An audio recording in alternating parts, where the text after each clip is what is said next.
Ako, si Francis Riudique. Hatid sa inyo ang mga pinakamainit na balita sa bansa dito sa News Force. Sa ulo ng mga balita, automated counting machines na pumalya sa eleksyon, umabot ng mahigit 300. Ilang botante nakatanggap ng pre-shaded na balota. Ilang senador iginiit na malaking hamon ang resulta ng halalan sa impeachment trial laban kay VP Sara. 2025 national and local elections nananatiling ligtas sa kabila ng mga maliliit na aberya ayon sa PNP. Insidente ng suntukan mula sa mga taga-suporta ng lokal na kandidato na iulat sa Sulu at Tawi-Tawi. At PNP nasabat ang 441 million pesos sa Cebu na umano'y pangsuhol sa halalan. Patas at pantay na balita, komprehensibong ulat para sa pulso ng masa. Ito ang News Force. Bago po natin simulan ang balitaan, atin po munang silipin ang kasalukuyang ranking ng mga senatorial candidates as of 3:30 p.m. kung saan mayroon ng 97% election results turnout. Nangunguna pa rin po si Senator Bongo. Sumunod naman dyan si former Senator Bam Aquino, Senator Bato de la Rosa, Representative Erwin Tulfo, former Senator Kiko Pangilinan.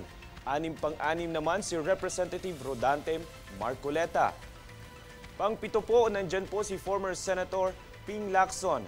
Pang-walo, si former Senator Tito Soto. Nariyan din po si re-electionist Senator Pia Cayetano, Representative Camille Villar. Sumunod po dyan si Senator Lito Lapid.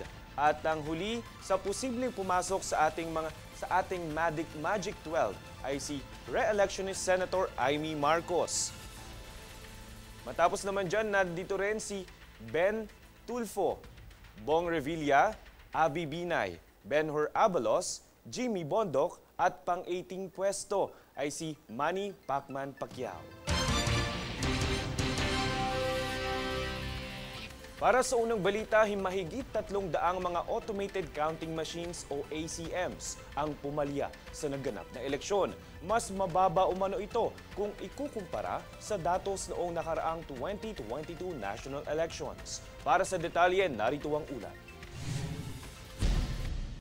Mula sa tinatayang 100,000 mga automated counting machines o ACMs, 311 dito ang pumalya nitong eleksyon. Kinumpirma ito ni COMELEC Chairman George Erwin Garcia ilang oras matapos ang pagboto ng mga botante nitong Lunes. Ayon kay Garcia, mas mababa ito kung ikukumpara sa nakaraang national elections. Mahigit 2,500 kasi umano ang agad na pinalitan na makina sa unang oras pa lamang ng halalan noong 2022. Kadalasang naging problema nitong Lunes ay ang hindi pagtanggap ng mga makina ng balota, pagpalya ng ilang parte ng makina at sa ilan pang kagamitan nito. Kaya naman nagdulot ng pagka-delay at pagkahaba ng pila sa ilang mga presinto. Kaagad naman umanong napalitan ang mga pumalyang makina. Ayon kay Garcia, wala naman umanong malaking problema ang kinaharap ng mga makina. Kinumpirma din ng COMELEC na walang maituturing na failure of elections sa anumang panig ng bansa. Francis Riudique, nag-uulat para sa Golden Nation Network. Good news po para sa ating mga motorista dahil sa ikalawang magkasunod na linggo, muli pong magkakaroon ng rollback sa presyo ng produktong petrolyo. Inanunsyo ng mga kumpanya ng langis ang pagbaba ng 30 centavos kada litro sa presyo ng gasolina, 90 centavos kada litro naman sa diesel at 1 peso and 25 centavos sa kada litro ang bababa sa presyo ng kerosene. Aktibo ngayong araw ng Martes ang nasabing rollback. Samantala, muli namang sumabog ang bulkang Bulusan nitong Martes at hindi basta pagsabog, kundi nagpakawala rin ito ng ballistic fragments o malalaking tipak ng lava. 5 minuto bago mag-alas 3 ng madaling araw, ibinuga ng bulusan ang mga ballistics na nasaksihan ng ilang mga residente. Tinatawag itong ballistic dahil ang mga tipak nito ay parang bala na tumatalsik mula sa bunganga ng bulkan. Sa kabila ng tumataas na aktibidad, nananatili sa Alert Level 3 ang estado ng bulkan.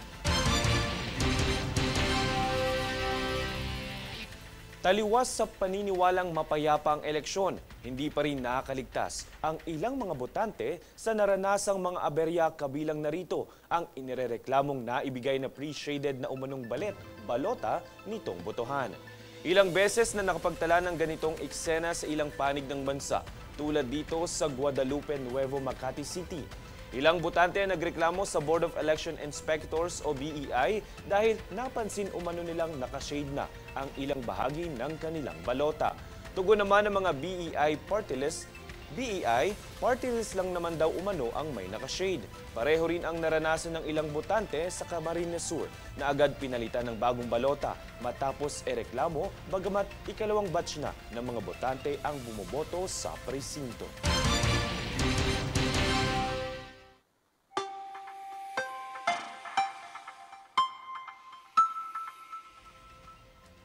Sa ating lagay ng panahon, wala pong namumuong bagyo sa ating bansa. Ngunit mayroong frontal system at easterlies na aktibo sa loob ng Philippine Area of Responsibility. Ang dahilan ng nararanasan nating ulan, kulog at kidlat sa bahagi ng Batanes, Cagayan, Ilocos Norte, Ilocos Sur, Apayao, Abra at Kalinga ay dulot po ng frontal system. Habang easterlies naman ang sanhi ng masamang panahon sa Metro Manila at natitirang bahagi ng bansa.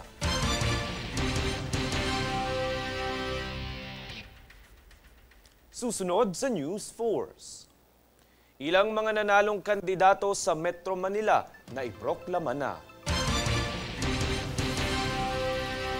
11,000 na born voters pagbibigyang makaboto ngayong Martes. Ilang senador iginiit na malaking hamon ang resulta ng halalan sa impeachment trial laban kay VP Sara. Manatiling nakatutok para sa higit pang mga balita sa pagbabalik ng News 4.